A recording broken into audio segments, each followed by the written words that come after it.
आप देख रहे हैं बेंगलुरु अखबार और मैं हूं आपके साथ अशफाक अहमद सिद्दीकी।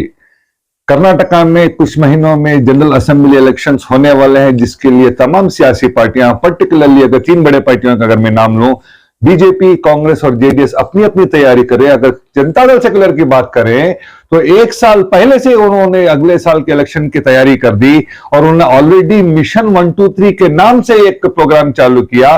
फिर अगले 5 साल में अगर सरकार में आते हैं तो लोगों के लिए क्या काम करेंगे, उसको एक नाम दिया गया था पंचरत्न कार्यक्रम के नाम से।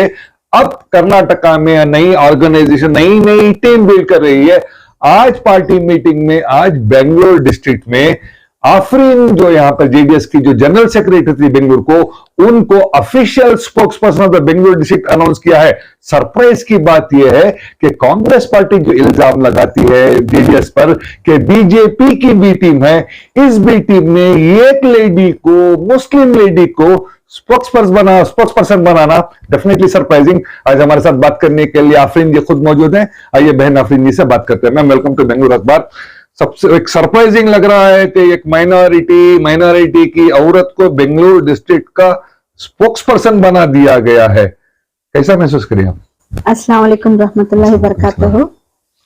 पहले तो मैं आपसे ये बताना चाहूंगी, सरप्राइज तो मेरे लिए भी है, क्योंकि जहां तक आप भी जानते हैं, नेशनल पार्टीज हर एक मुद्दे पे सिर्फ टारगेट करती है स्टेट की पार्टी को कि वो लोग लेडीज को, वुमेन्स को कोई पावर नहीं देते, मतलब उनकी टांग खींचते, पीछे रखते हैं, आगे बढ़ने नहीं देते।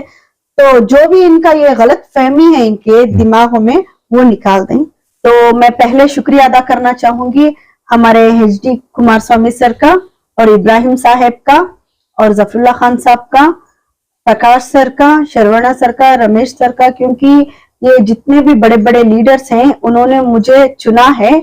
ना कि सिर्फ मुझे चुना है, बहुत से लोगों को चुना है, लेकिन इसमें अहम किरदार आपके साथ और एक माइनॉरिटी की लीडर जी, नजमा नजीर जी, उनको स्टेट का स्पोक्स पर्सन बनाया गया है, क्योंकि वो उस पोस्ट के लायक हैं भी, तो इस वजह से उनको भी चुना गया है और बेंगलुरु सिटी में मुझे चुना गया है। जिम्मेदारी क्या है अब आपकी? क्या जिम्मेदारी है? मेरी जिम्मेदारी अल्हम्दुलिल्लाह जब से मैं पार्टी में जुड़ी हूँ, सिर्फ मेरी एक ही जिम्मेदारी है कि पार्टी को डेवलप करें। पार्टी मतलब ऐसे लोग नहीं चाहती पार्टी जो सामने से दिखाएं कि हम पार्टी के हैं और पीछे से दूसरी पार्टी के लिए काम करें। तो हमारा मुद्दा सिर्फ यही है, अगले आने वाले इलेक्शंस में कुमार अन्ना को सीएम बनाना है। सीएम तो वो बनेंगे ही किसी भी हाल में, लेकिन हमारा जस्ट ये हमारा इरादा है कि पूरी मेजोरिटी के साथ सीएम बने। हमें 20 महीने नहीं चाहिए या फिर 18 महीने नहीं चाहिए, हमें पूरे के पूरे 5 साल चाहिए। हम लोगों की इतनी खिदमत करेंगे, इंशाअल्लाह आगे के जनरेशन में भी, आगे अगर कोई इलेक्शन होता है तभी भी वो जेडीएस को ही चुने। मैडम, आप भले पेरेंट बॉडी में हो कुछ भी, लेकिन आप तो हैं ही एक अक़लियत से, एक मुस्लिम नेता आप हैं। लोगों के दिमाग में जो इंदिरा गांधी के हाथ का पंजा बैठ गया है मुसलमानों के, आज भी जो सबसे ज्यादातर जाते हैं, इस माइंडसेट को आप कैसे चेंज करेंगे? क्योंकि आप पर तो इल्जाम लगता है कि आप बीजेपी के साथ कभी भी जा सकते हो। यही तो मुद्दा, लोगों ने गलत फहमी बना रखी है। देखिए, वक्त ऐसा था कि बीजेपी की टीम के साथ जुड़ने का, ऐसा ये आया कि अगर वो बीजेपी के टीम के साथ जुड़े भी थे कुमार अन्ना, तो उन्होंने लोगों के लिए ही काम किया है। चाहे तो आप लोग देख सकते हैं, क्योंकि जो गलत फहमी है, लोगों को ऐसे लगा है कि जेडीएस के सपोर्ट करने से बीजेपी आज कर्नाटक में इतनी तबाही फैलाई हुई है और लोगों को बहुत ज्यादा तकलीफें, खास करके माइनॉरिटी को हर दिन कुछ ना कुछ फेस करना पड़ता है। कभी हलाल और झटका के मुद्दे से, कभी हिजाब के मुद्दे से, कभी ट्रिपल तलाक के मुद्दे से, कभी कुछ और मुद्दे से। क्योंकि हर रोज मुसलमान को क्यों टारगेट किया जा रहा है? क्योंकि वो लोग जानते हैं कि हम लोग हिंदुस्तानी नहीं है। लेकिन पहले ये जान ले, हिंदुस्तान को आजाद कराने में मुसलमानों का भी बहुत बड़ा किरदार है।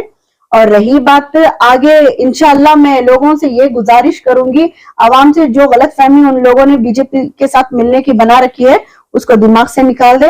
अगर आप लोग हमारे सपोर्ट देंगे तो फुल मेजॉरिटी से सिर्फ जेडीएस पार्टी ही कर्नाटका स्टेट में, इंशाअल्लाह अगर हम लोग कोशिश करेंगे तो और भी अदर स्टेट्स में भी हमारी पार्टी अभी काम शुरू करी है।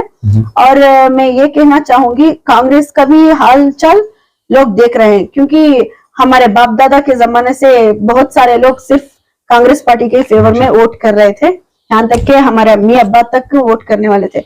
लेकिन आजकल माहौल ऐसा है, जहां तक मुसलमान अपने आप को सिक्योर महसूस कर रहा था कांग्रेस पार्टी के अंडर में, आज उतना ही ज्यादा इनसिक्योर महसूस कर रहा है। लेडीज हैं, माइनॉरिटीज को रिप्रेजेंट करती हैं, पेरेंट बॉडी में वुमेन एम्पावरमेंट की अगर हम बात करें तो औरतों के लिए ऐसा क्या होगा अगर आपकी सरकार रहती है तो क्या देंगे? जी बिल्कुल सही सवाल आपने पूछा है। देखिए अभी फॉर एग्जांपल आप ही के सामने है, हमारी सरकार पावर में ना होते हुए उसके बावजूद भी जो मेहनत कर रहा है उस शख्स को वो चुन रहे हैं। मैं ना कि सिर्फ मुसलमान होने के नाते ये बात कर रही हूँ, औरतों के मुद्दे। अभी आने वाले बीबीएमपी इलेक्शंस के बारे में आप जान ले तो ऑलरेडी हमारे हाईकमांड ने ऑर्डर कर दिया है कि अगर इलेक्शंस हो रहे हैं तो उसमें 50% रिजर्वेशन औरतों को ही देंगे। जेडीएस पार्टी बिल्कुल, रिजर्वेशन तो 50% औरतों को ही मिलेगा, ना कि ऐसा नहीं कि औरत नहीं है।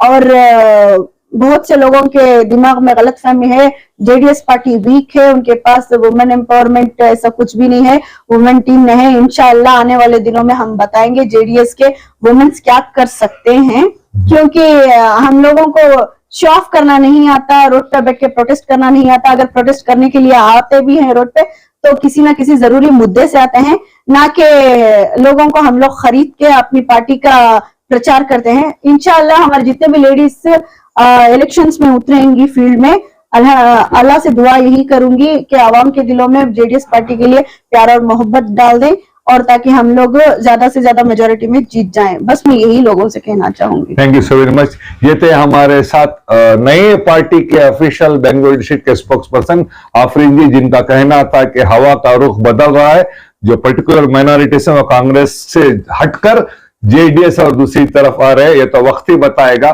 बकिया खबरों के लिए जुड़े रहे बेंगलुरु अखबार के साथ। मैं हूं आपके साथ अशफाक अहमद सिद्दीकी।